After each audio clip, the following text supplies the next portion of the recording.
Court calls the case, People versus Whitney Mitchell. Esther Phelps for the people.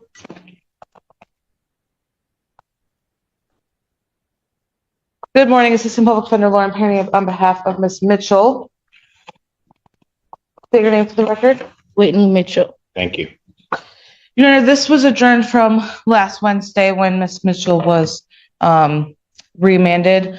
As the court knows, I requested that she stay out of custody so she can go to treatment that was kind of in process of being set up by the University of Michigan. I did want to provide the court an update. I've been fighting with University of Michigan records and HIPAA laws and all that good stuff over the last 5 business days. They won't tell me anything because of the HIPAA. So I haven't made much progress there regarding that appointment she had last week and the follow-up appointment. However, Ms. Mitchell and I have had multiple conversations since then. She did inform me that she was, and I got a little information about the program she was already set up in. There was outpatient treatment that she set up back in August. That is through the University of Michigan's addiction treatment program. She is also, they work it out with her work schedule because she works from 12 to 8. She would attend that treatment for 3 days a week from, I think you said 9 a.m. to 12. And she indicated that she didn't get really started in that program because she had to go file some paperwork through her job so she could have an hour missed and show up late because she was doing that program. She was behind on some bills and just didn't get that ball rolling. However, she was enrolled in that program. So today I would renew my request to release her. She is, if she's released, able to start that outpatient, from what you explained to me, outpatient program as soon as her boss signs off on that approval, that work exemption. She is very concerned about her losing her 2 jobs. She works at the University of Michigan full-time, 8 hours a day, 5 days a week, and then works 12 hours at Five Guys on the weekends from 8 to 8. She is concerned that if she loses her job, she will not have the insurance to cover her outpatient program that she did set up. So today we're requesting an adjournment of the pretrial and for the court to consider releasing her to that program. Again, I have not been able to get any further details. I even emailed the doctor directly and to see if they'd give me any information, but didn't get anywhere there. So again, we're asking for her release today. Anything from the people? Your Honor, as the court will recall, the last time that we were here, the court reviewed with the defendant her history of dilute and positive tests. I know the defendant has not had any violations on her scram tether at the time that we were here last. I don't know if it's still on or not, but I would ask that if any release continue to include that scram tether. And if there is a continued pattern of dilute tests, I'm going to be requesting remand until trial. This is an OWI 7 offense. I'm very concerned for public safety, but I recognize that the defendant is somebody that needs to be rehabilitated so that way the community can be safer from her. So I will leave it in the discretion of the court with the caveats of asking for continued electronic monitoring. Anything you want to say? Yes, last time you told me to think long and hard, and I've had 7 days to think long and hard, and this is not a game. I just want to get out and try to salvage my job and go to the 3 days a week treatment. And I apologize for not thinking, and I will have self-control and just go to work and do my drug test, come home. The young lady on this side back, is she with you?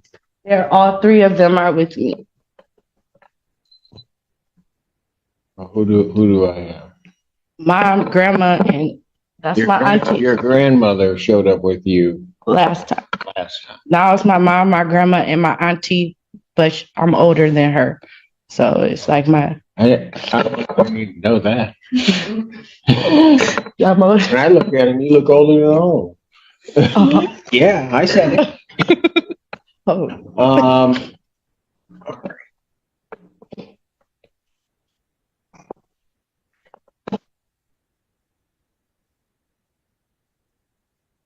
You're gonna end up. Let me ask you this. Why do you think I locked you up? BSing, me trying to beat around the bush. And like you said, 7 long days of being locked down for 23 hours. I thought about it. It's not worth it. You can literally lose everything at the drop of a dime. Yeah. And you sat there. Not that people don't have answers for everything, but you had an answer and an excuse for everything that happened. And then you did the worst thing that you can possibly do with me. I don't know whether you knew it or not. And that is you try to use your child as a shield to stop something from happening. That was stupid. Yeah, you were. I'm not hurting nobody but my family and my child by doing this. Your grandmother was with you last time, and now the other two ladies that come down try to figure out what to do. Mom, grandma, you want to say anything? Who are you, ma'am? Either one of you, whoever wants to say something to me. My mom probably, my grandma's probably too nervous. I think grandma last time mentioned she can't hear very well. Oh, So she can. Okay. she might, Can we get her the? Does that help, Grandma? Yeah. Okay. Was there anything you wanted to tell me?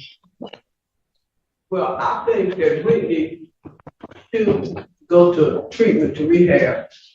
I think she should be in a treatment and stay and continue to go to a treatment. Okay. All right. Thank you. Mom, was there something you wanted to say? Is that Mom? I concur with my mother. Been working with my daughter a long time. I agree she needs help. I've been working on it, calling, so whether through the university or I have to come out of my pocket to find her somewhere to go, I'm gonna committed to doing that because she's the only child that I have. So, if you give her a chance, get rid of myself on the line. I know that's a lot. But I'm not going to give up. All I got. All right. Okay, thank And you. I said that I'm being Huh? right. Said the same thing that you said last week. I watched the entire thing on YouTube. Sorry I wasn't able to come, but I work. No, it's okay. It's all right. But we've been having discussions for a long time, so you were right. She's been lying a long time. But now that crap has hit the fan, she sees how it affects everybody, not only her. Hopefully, she'll follow through what she said, and we can start life. She started great. All right. Thank you.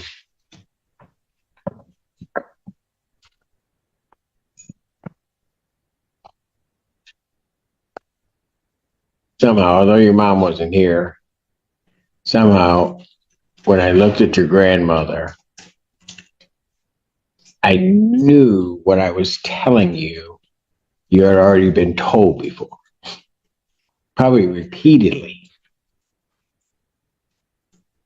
So I'm not really clear, although I wasn't sure of that, I'm not really clear when you showed up here, why you decided that you thought it was going to work. I mean, I know I look stupid, but I'm really not. How many times were you testing a week? Twice a week.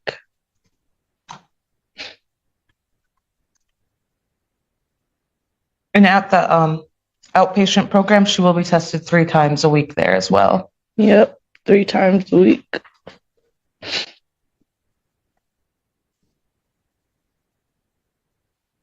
Is there do. I'm gonna let you know I'm doing this in a lot of ways for your grandmother and your mother. I hear your mother very clearly. She's been trying. She's not going to give up on you. So I don't know them, but they seem like two very dear people. So if you let them down, fair warning. If you don't think I'm real, you'll find out. If you let them down, I'm sending you, and there's not going to be anything you're going to say to me. Are we clear? Yes, Your Honor. So what I will do is I'll adjourn this to the 5th of November, 2025 at 9. I'll set your bond at a personal recognizance. Your testing at community corrections will increase to 3 times per week. I'll take a look at that after you're enrolled in some type of treatment program and where that's going as to whether or not I'm going to let you test there and not test here, but I certainly want to. So you could potentially do 5, you could potentially be testing every day. It's fine. I'm all y'all gonna get from me is juice and water. I'm not, yeah, this is serious. I need to keep my job and keep my place, and I'm tired of You hurting know what? them. You keep talking about your job and your place. Here's what the real issue is and what your mother is trying to tell you. You need to keep your life. It isn't about the job. It's not about where you're living. It's not about any of that. It's about just living. Did you hear the last thing your mother said? She's not giving up on me. She's not giving up on you, but she wants you to kind of work through this so you can have a life. Yeah, it's not the life I've been living. It's really not a life.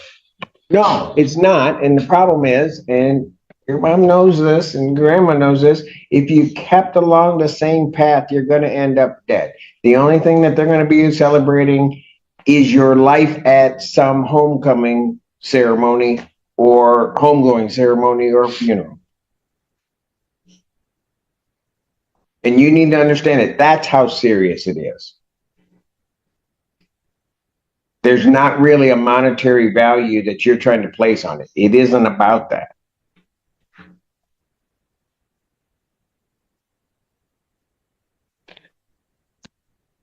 Anything further? Nothing further, Your Honor. Did you put the scrap? Are you on the scram now? Yes, Your Honor. All right, that will continue. Thank you. She's got her-